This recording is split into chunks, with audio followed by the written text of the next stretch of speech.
My mom and sister ruined my baby shower. Mom shouted, "My favorite daughter can't have children, so I will never accept your baby as part of this family." Then, in a fit of rage, she threw hot soup directly on my big pregnant belly. I grabbed my stomach and screamed in pain. My sister just smiled and said, "You deserve it." But then my husband Dad walked in, and Mom froze in shock because my husband was, "My name is Hannah, and I'm 30 years old. I work as a graphic designer for my cozy home office in Brookhaven. My husband, Jason, is a real estate agent. Smart, driven, and the kindest man I've ever known. We met 5 years ago when I was designing a logo for his property business. Who knew a casual client meeting would turn into a lifelong partnership? Now we're married, and I'm 7 months pregnant with our first child, a baby boy. And yet, my heart isn't fully at peace. You'd think this would be the happiest time of my life, and in many ways, it is. Jason treats me like I'm made of glass and gold. His parents, Susan and Frank, call almost daily to check in, offering help, advice, and even recipes.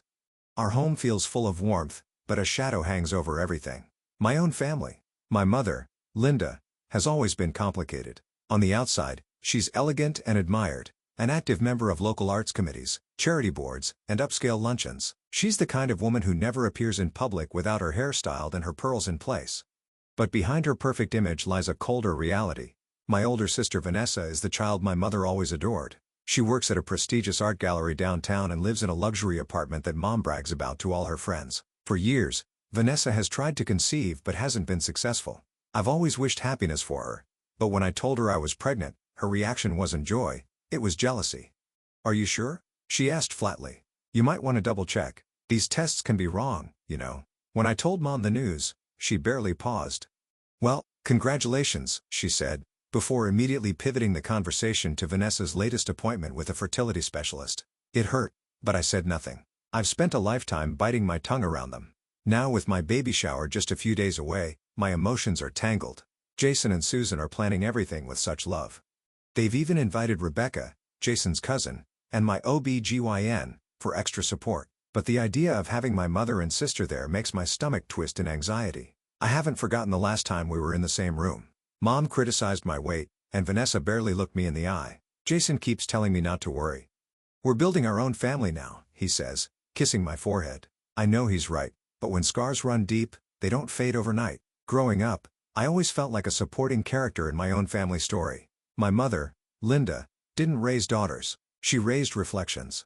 We were meant to reflect her perfection, her ideals, her public image. When we didn't, she made sure we felt it. Vanessa, being older and more naturally polished, fit into Mom's mold. She was graceful, eloquent, always dressed like she stepped out of a fashion magazine. I was the opposite, quiet, creative, awkward at formal events, always smudging my sleeves with ink or charcoal. When I told Mom I wanted to study graphic design, she gave a tight smile and said, "Well, not everyone's meant for prestige." That sentence stuck with me like a thorn under my skin. I always thought maybe when I got married, she'd start to see me differently. Jason is kind, stable, successful in his own right. We bought a beautiful little house on the edge of town and built our lives from the ground up, but even that didn't impress her. When I brought Jason home for dinner the first time, she asked him if he planned to stay in real estate or eventually get a real job. Jason laughed politely, but I saw the way his hand tensed in mine. Vanessa, of course, could do no wrong. When her gallery hosted a mid-level artist from Chicago, my mother acted like the Queen of England had just visited. "Your sister works with culture," she'd say. "Real influence. That's how you shape a city." Whenever I achieved something, landing a client contract, getting featured in a design blog, it was always, "Well, that's nice too, dear." Over time, I learned to stop expecting praise, but pregnancy shifted something inside me. Suddenly, I wasn't just creating logos or infographics. I was creating life. A little boy. A future. And whether Linda or Vanessa ever recognized it or not, I was proud of myself. Still, the old pain lingered. I hadn't spoken much to Vanessa since I told her I was expecting. Not because I didn't want to, but because I didn't know how to handle her coldness. Jason reminded me, sometimes distance is the only protection. He was probably right. 2 days before the shower, Susan called to confirm everything, cakes ordered, decorations on the way, and the guest list finalized. "Your mom and sister both RSVP'd, she said gently. I felt my heart sink. "They'll be there," I murmured. "Of course they will." But in my gut, I didn't feel excitement. I felt something much heavier. Dread. The day before the baby shower, I found Jason in the nursery, carefully assembling the crib we'd picked out together last month. He had his brow furrowed in concentration, a screwdriver in one hand, and one of the instruction sheets clamped between his teeth. When he noticed me in the doorway, he smiled. "Almost done," he said, tapping the side of the white wooden frame. "Just need to finish this corner and test its stability. Can't have our little guy sleeping in a wobbly crib." I smiled, grateful for the simple steadiness he brought to my life. Jason was the kind of man who never panicked. When we found out I was pregnant, he didn't freeze or hesitate. He pulled out a notepad and started mapping out a plan: savings, maternity care, nursery space. And in every plan, he made room for my dreams too. I walked over and sat on the edge of the rocking chair beside him. "Do you think tomorrow will be okay?" I asked softly. He looked up. "You mean the party?" I nodded. Jason put down the screwdriver and knelt in front of me, placing both hands on my knees. "Listen to me, Hannah. This is your day. Our day. It doesn't matter who shows up with what kind of attitude. We're doing this for our baby and for us." I blinked back unexpected tears. Pregnancy had made me emotional in ways I hadn't imagined, but this moment felt deeper than hormones. It felt like I was finally being allowed to feel safe. "I just don't want them to ruin it," I whispered. "They won't," he said, voice calm but firm. "And even if they try, we'll handle it together. You won't be alone, not for a second." Later that evening, Susan and Frank arrived with their car loaded with party supplies, ribbons, cake boxes, centerpieces, and handmade cards. Susan had even picked up tiny blue balloons that spelled out "It's a boy." She immediately got to work decorating the living room while Frank helped Jason hang string lights in the backyard. Dr. Rebecca called around 7 p.m. to confirm she'd be attending too. "I'll bring my bag just in case," she joked. "Not that we expect any surprises, but I like being prepared." I thanked her, knowing how much her presence would comfort me. She'd been my OB/GYN since the beginning, and more than that, a trusted friend. If anything went wrong, I knew I could rely on her. As I curled up in bed that night, Jason tucked the blanket around me and kissed my forehead. "Tomorrow will be beautiful," he said. I wanted to believe him.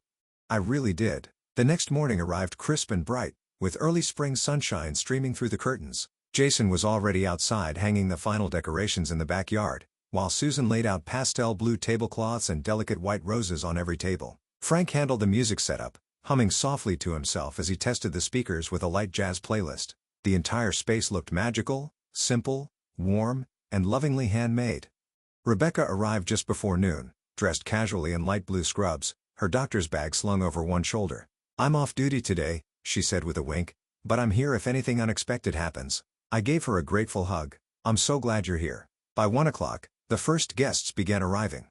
Neighbors, a few of Jason's colleagues, some of my longtime clients, and even a couple of local business owners I had designed for in the past. They brought hand-knitted baby blankets, children's books, handmade toys. Everyone smiled, laughed, and offered kind words. For a moment, I almost forgot the part of the guest list that made me anxious. Almost.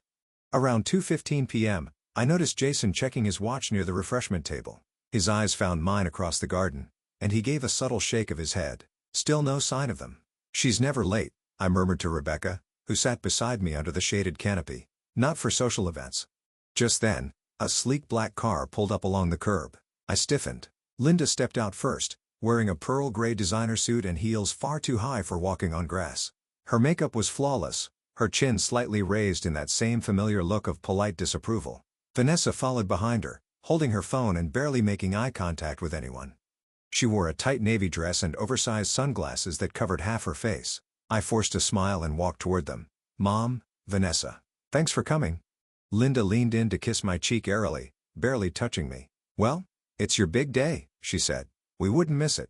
Vanessa didn't even offer a hug, just a cold nod. "Hi."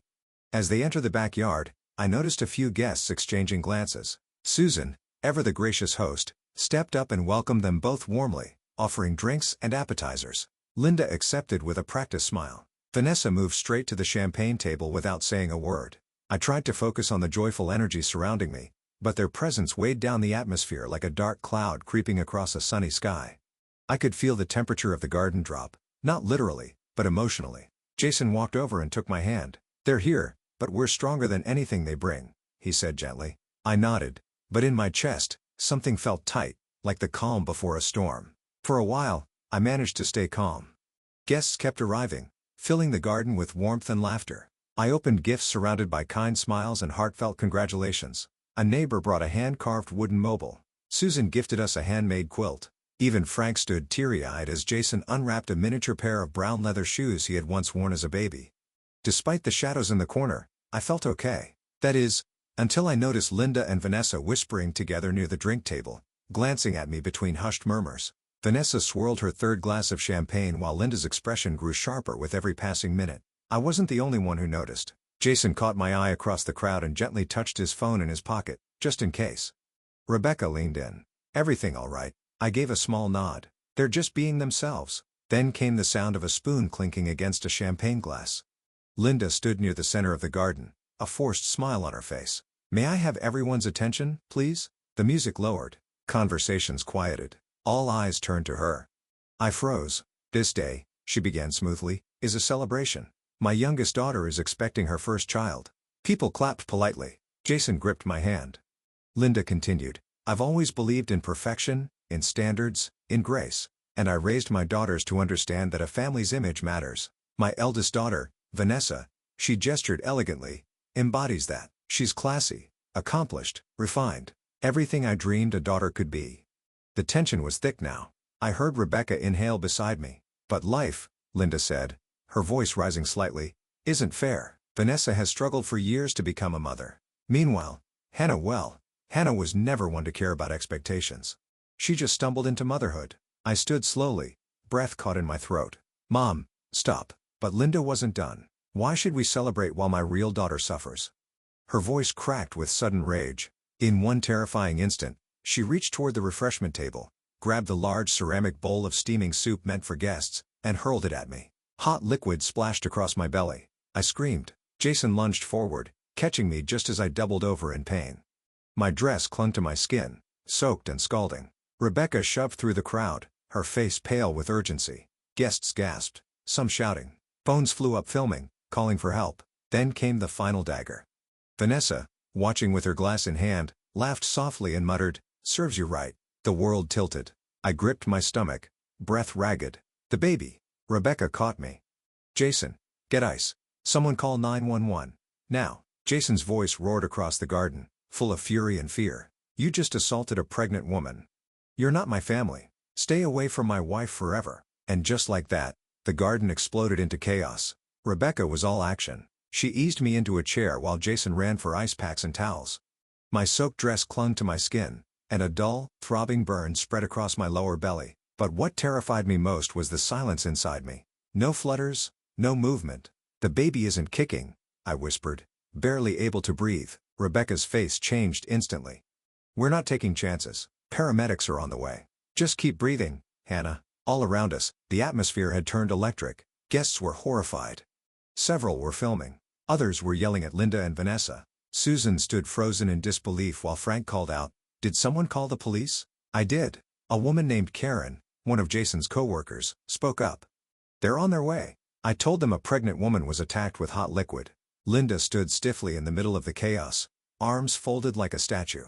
"I merely expressed my emotions," she snapped. "She's my daughter." Jason stepped forward, eyes blazing. "You're not a mother. You're a threat. And you're going to jail for what you just did."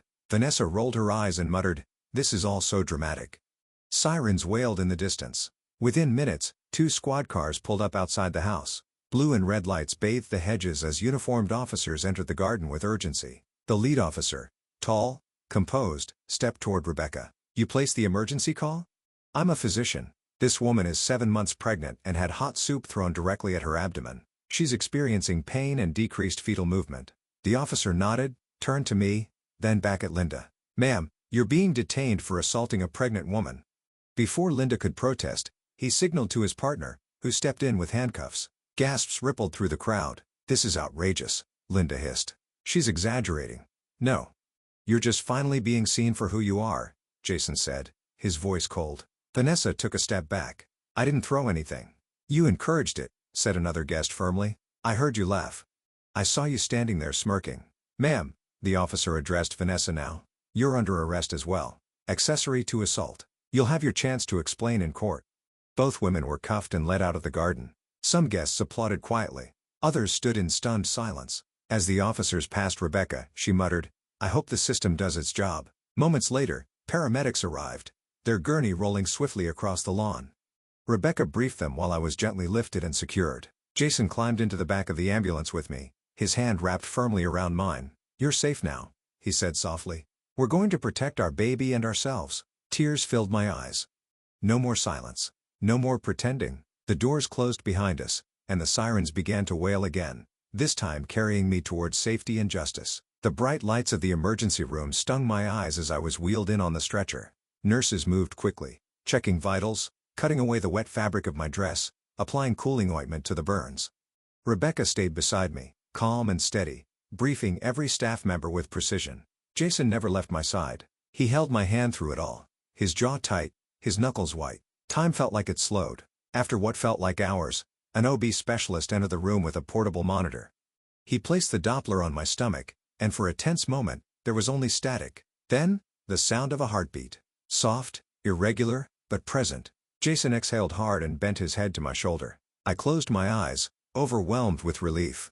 "He's holding on," the doctor said gently, "but you'll need to stay overnight for observation. We'll monitor fetal movement and heart rate every few hours." I nodded, too exhausted to speak. As the medical team stepped out, Jason sat down beside me, pulling the blanket gently over my body. "I should have stopped them sooner," he murmured. "No," I whispered. "I didn't think she'd actually do it either. But now we know who they really are." For a few minutes, we said nothing. The quiet of machines filled the room. I stared at the ceiling, wondering how many times I'd told myself she didn't mean it or Vanessa's just stressed. Excuses layered over hurt like wallpaper covering cracks. Rebecca returned with clean clothes and a soft smile. "No signs of internal trauma. Burns are mild. You and the baby are stable for now." "Thank you," I said, my voice still hoarse. "I'll talk to Susan," Jason said. "She and Frank wanted to come, but I asked them to wait until we had news. They're ready to file witness reports." I looked at him. "Jason, I want to press charges." His eyes met mine. "Then we will, and I'll make sure the restraining orders are in place." I nodded, feeling a weight in my chest loosen for the first time. No more access. No more invitations. No more giving them chances to hurt me. "That's done," he said. I fell asleep that night with his hand in mine and the soft rhythmic heartbeat of our baby echoing in the background. For the first time in years, I wasn't just surviving.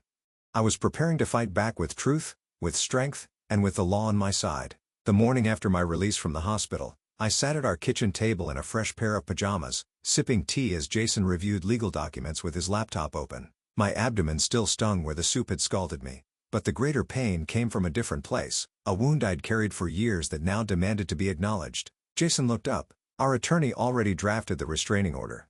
It'll be filed by noon. And Frank's compiling all the video clips from the party. There are over a dozen from different angles." Rebecca had given me a printed medical report before I left the hospital. Photos of the burn, fetal monitoring results, her official statement as a physician. Everything was in place. By the end of the day, we had filed 2 formal complaints. One against Linda for aggravated assault on a pregnant woman and one against Vanessa for complicity and verbal provocation. The charges weren't just symbolic. We wanted real consequences. Meanwhile, word had already spread. A guest had posted one of the videos to social media, blurring my face, but not Linda's. The caption read, "This woman threw scalding soup on her pregnant daughter during a baby shower." By morning, it had gone viral. Thousands of comments poured in. Most were horrified, angry, and demanding justice. Some local media outlets picked it up. Our town's online forum had already named Linda as the woman in question, and someone even shared screenshots of her charity board profile. Her social image crumbled overnight. Jason showed me a screenshot of an email she'd received from one of the art committees she chaired. "In light of recent public behavior, your presence is no longer aligned with our organization's values. Effective immediately, you're asked to step down." As for Vanessa, her gallery's management suspended her pending investigation, especially once it was revealed she had mocked the assault publicly at the event. That night, as I lay in bed feeling our baby moved gently beneath my hand, Jason turned to me. "I know this has all happened fast," he said, "but you've been so strong." I looked at him, surprised by my own clarity. "I'm not doing this for revenge. I'm doing it so our son never thinks abuse should be tolerated, especially when it comes from the people who are supposed to love you." He nodded. "Justice isn't about punishing the past. It's about protecting the future." The silence between us wasn't empty. It was strong, resolute. This wasn't just about a single act of violence. This was the closing of one chapter and the righteous beginning of another. The courtroom was colder than I expected. I sat beside Jason in the front row, my hands resting on my rounded belly, now nearing 9 months. Rebecca sat a few seats behind us, ready to testify if needed. Susan and Frank were also present, offering quiet support with steady glances and nods of reassurance. Linda and Vanessa entered together, both looking smaller than I had ever seen them. Gone were the designer clothes and confident posture. Vanessa wore a muted blazer and flats, her expression stiff and pale. Linda looked even worse, aged, tense, and defiant. The judge called the court to order. Over the next hour, witness after witness took the stand. Karen, who had called 911, gave a calm, firm account of what she saw. Several guests confirmed Linda's speech and her physical assault. One guest even submitted the audio of Vanessa's comment. "Serves you right." Then came the video recordings. They were hard to watch. I looked down when I saw my own body double over in pain, the soup hitting my stomach, the panic that followed. But I didn't cry. Not this time. Jason held my hand the entire time. When it was our turn, I stood before the judge and said the words I'd been carrying for weeks. They didn't just hurt me physically. They tried to humiliate me in front of everyone I love. My pregnancy isn't a mistake or an insult to anyone. It's the most beautiful part of my life, and I will never allow anyone, family or not, to make my child feel unwanted even before he's born. The judge nodded slowly. After a brief recess, he returned and read the verdict. Linda, guilty of aggravated assault on a pregnant woman. Sentence: 3 years in state prison without early parole. Vanessa, guilty of complicity and assault and verbal harassment. Sentence: 1 year in county jail plus a mandatory fine and counseling. There was no celebration. No cheering. Just a deep silence that fell across the courtroom like closure. Linda turned briefly toward me as they let her out, her eyes glassy, mouth half open like she wanted to say something. But I looked away. I had nothing left to give her. Outside the courthouse, the reporters waited. I said nothing to them. But when one asked, "Will you ever forgive them?" I paused. Then I answered clearly, "Forgiveness comes with accountability. And today, justice came first." Jason kissed my forehead and led me to the car. As we drove away, I rested my hand on my stomach and whispered, "You're safe now. We're free." 2 weeks after the court verdict, on a quiet spring morning, I woke up with a strange ache in my lower back and a pressure that wouldn't go away. Jason was still asleep beside me, but when I shifted in bed and felt the unmistakable wave of a contraction, I nudged him gently. "It's time." He was on his feet in seconds. Within the hour, we were at Brookhaven General Hospital. Rebecca met us at the entrance, already in scrubs. "Looks like baby Morrison is ready to meet the world," she said with a grin. Labor lasted 12 hours. It was long, exhausting, and beautiful. And then he arrived. At 7:46 p.m., my son was born, wrapped in soft cries and blinking into the overhead lights. The moment the nurse placed him in my arms, every pain, every wound, emotional and physical, melted into something new. Love. Not the kind of love that begs for approval or struggles for recognition. Pure, safe, unconditional love. Jason stood at my side, tears streaming down his face as he kissed my forehead and whispered, "You did it. He's perfect." We named him Caleb. Susan and Frank arrived shortly after with a bouquet of white tulips and a plush bear that said, "Welcome, little one." Frank held his grandson with a proud smile, while Susan wept softly, whispering, "This is